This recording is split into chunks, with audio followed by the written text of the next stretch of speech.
तो आज का टॉपिक है आवेशन का इलेक्ट्रॉन मॉडल।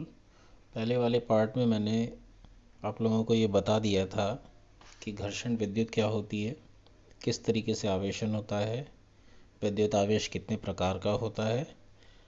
अब जो घर्षण विद्युत उत्पन्न होता है उसके कारणों के लिए एक आवेशन का इलेक्ट्रॉन मॉडल दिया गया। इस मॉडल के अनुसार परमाणु की संरचना इस प्रकार से होती है कि उसमें एक बहुत छोटी सी जगह नाभिक होती है जिसमें न्यूट्रॉन और प्रोटॉन कण समाहित रहते हैं और बहुत छोटी सी जगह के अंदर ये दोनों प्रकार के कण रहते हैं। प्रोटॉन जो है वो धनावेशित होता है, न्यूट्रॉन जो है वो वैद्युत रूप से उदासीन होते हैं और इस नाभिक के चारों ओर इलेक्ट्रॉन विभिन्न कक्षाओं में नाभिक के चारों ओर घूमते हैं। यहाँ इलेक्ट्रॉन ऋणावेशित होते हैं, प्रोटॉन धनावेशित और न्यूट्रॉन्स और प्रोटॉन्स जो नाभिक के भीतर होते हैं इनके बीच में एक बहुत तगड़ा, बहुत प्रबल नाभिकीय बल कार्य करता है, जिसके कारण नाभिक से किसी भी प्रोटॉन या न्यूट्रॉन को निकालना बहुत ही मुश्किल है। यही कारण है कि परमाणु से अगर आवेश निकालना हो तो वो केवल इलेक्ट्रॉन ही हो सकते हैं। इस प्रकार कुल जितने इलेक्ट्रॉन होते हैं उतने ही प्रोटॉन होते हैं किसी भी एक परमाणु में, और पूरा एक परमाणु पूरी तरीके से वैद्युत रूप से उदासीन होता है। अब जैसे ही एक इलेक्ट्रॉन किसी एक परमाणु में से निकल जाता है, उसी क्रम में नाभिक के अंदर एक प्रोटॉन की अधिकता हो जाती है। अधिकता मतलब उतने ही प्रोटॉन रहते हैं, लेकिन यहाँ एक इलेक्ट्रॉन की कमी होने के कारण यहाँ से एक प्रोटॉन का धनावेश परिलक्षित होने लगता है इस पूरे परमाणु पर। तो यहीं से इसकी व्याख्या निकल के आती है कि इलेक्ट्रॉन मॉडल के आधार पर घर्षण विद्युत की व्याख्या। जब हम कांच की छड़ को किसी रेशम के टुकड़े के साथ रगड़ते हैं तो कांच की छड़ से कुछ इलेक्ट्रॉन निकल कर रेशम में चले जाते हैं, रेशम के कपड़े में, और इस प्रकार से कांच की छड़ धनावेशित हो जाती है और जिस पर इलेक्ट्रॉनों की अधिकता हो जाती है यानी रेशम पर, वह ऋणावेशित हो जाता है। इसके विपरीत इबोनाइट और बिल्ली की खाल जब रगड़ी जाती है तब इबोनाइट ऋणावेशित हो जाता है और बिल्ली की खाल धनावेशित हो जाती है।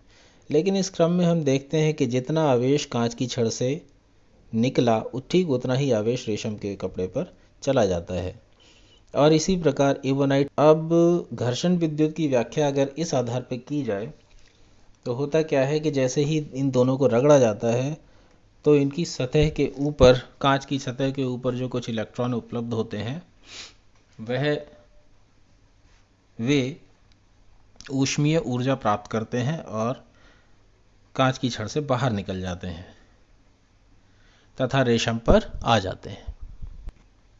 इसी आधार पर हम यह भी बता सकते हैं कि चालक पदार्थों में ऐसे इलेक्ट्रॉन आसानी से निकाले जा सकते हैं, जबकि कुचालक पदार्थों में इलेक्ट्रॉन परमाणुओं के साथ बहुत मजबूती से बंधे होते हैं। तो यहाँ से निष्कर्ष निकलता है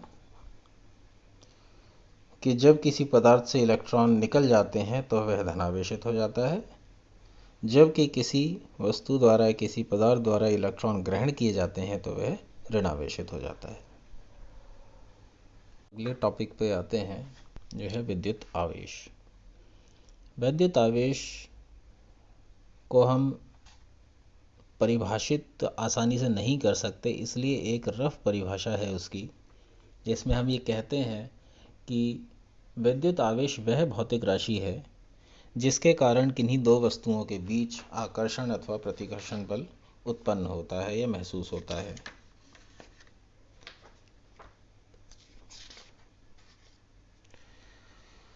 आवेश दो प्रकार का होता है, धनात्मक तथा ऋणात्मक।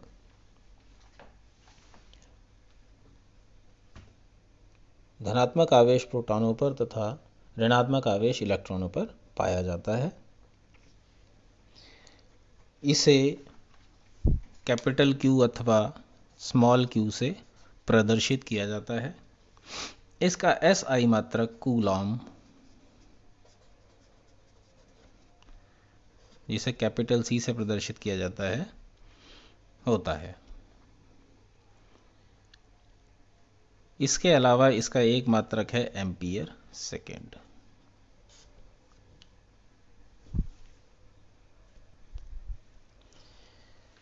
अब आ जाते हैं, यदि हम एक कूलॉम की परिभाषा देना चाहें तो उस एक कूलॉम की परिभाषा के लिए हम पहले सूत्र लिखेंगे, current is equal to charge upon time, यानी धारा बराबर आवेश बटे समय। यहीं से आवेश की परिभाषा दी जा सकती है I इंटू टी। यदि I बराबर 1 एम्पियर हो और T बराबर 1 सेकेंड हो, तब Q बराबर 1 कूलॉम होगा। इसी आधार पर हम ये कह सकते हैं कि यदि किसी चालक में 1 एम्पियर की धारा प्रवाहित हो रही है, तब उसमें से 1 सेकेंड में गुजरने वाले आवेश की मात्रा को 1 कूलॉम कहा जाता है। अगला टॉपिक है आवेश का क्वांटीकरण। मिलिकन नाम के एक वैज्ञानिक थे, उन्होंने मिलिकन्स ऑयल ड्रॉप एक्सपेरिमेंट किया। इसमें से कुछ निष्कर्ष निकले। उन्होंने पाया कि किसी वस्तु पर आवेश, एक निश्चित आवेश की मात्रा का पूर्ण गुणज मिला। यह निश्चित मात्रा जब उन्होंने निकाली तो ये आई 1.6 × 10⁻⁻19 कूलॉम। ये सबसे छोटा आवेश था जो किसी वस्तु पर पाया गया। तो मिलिकन ने यह निष्कर्ष निकाला कि यही आवेश यानी 1.6 × 10⁻19 कूलॉम ही इकाई आवेश कहा जाना चाहिए। यह सबसे छोटा आवेश है। दोनों प्रकार की चिन्हों के साथ पाया गया, यानी धनात्मक भी पाया गया और ऋणात्मक भी पाया गया। बाद में ये पता पड़ा कि एक इलेक्ट्रॉन पर -1.6 × 10⁻⁻19 कूलम पाया जाता है, जबकि एक प्रोटॉन पर +1.6 × 10⁻⁻19 कूलम आवेश पाया जाता है। इसी आवेश की मात्रा को हम इकाई आवेश या फिर यूनिट चार्ज कहते हैं और इसे E से प्रदर्शित करते हैं। अब आवेश के क्वांटीकरण पे आ जाते हैं कि आवेश के क्वांटीकरण का स्टेटमेंट क्या है। वो ये है कि किसी वस्तु पर कुल आवेश इकाई आवेश का पूर्ण गुणज होता है, अर्थात Q ± n × E, जहां n इलेक्ट्रॉन्स की संख्या होगी, नंबर ऑफ इलेक्ट्रॉन्स।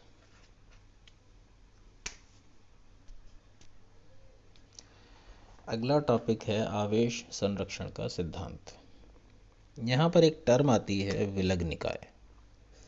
विलग निकाय का अर्थ होता है कि ऐसा सिस्टम या ऐसा निकाय जिसमें से ना तो मैटर और ऊर्जा बाहर जा सके और ना ही भीतर आ सके।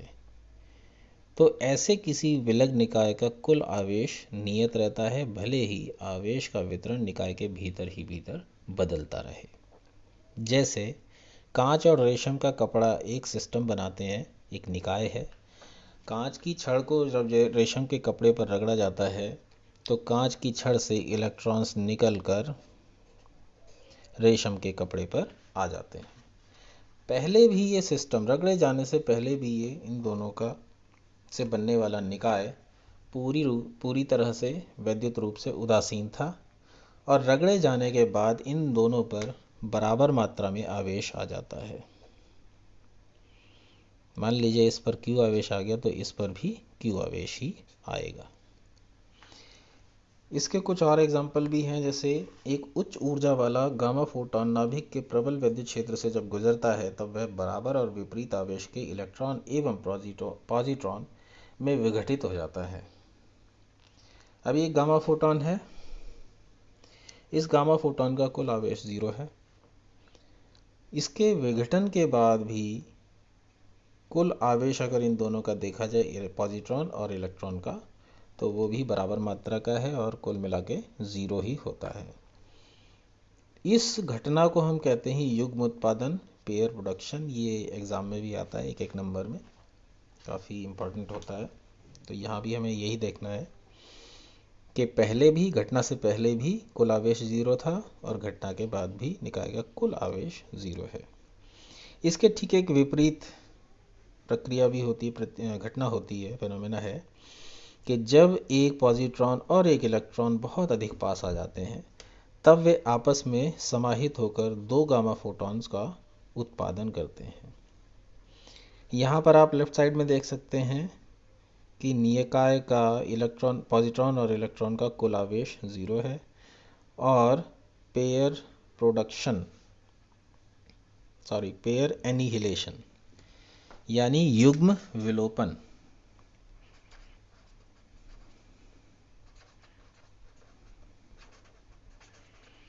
के बाद भी निकाय का कुल आवेश ज़ीरो ही है।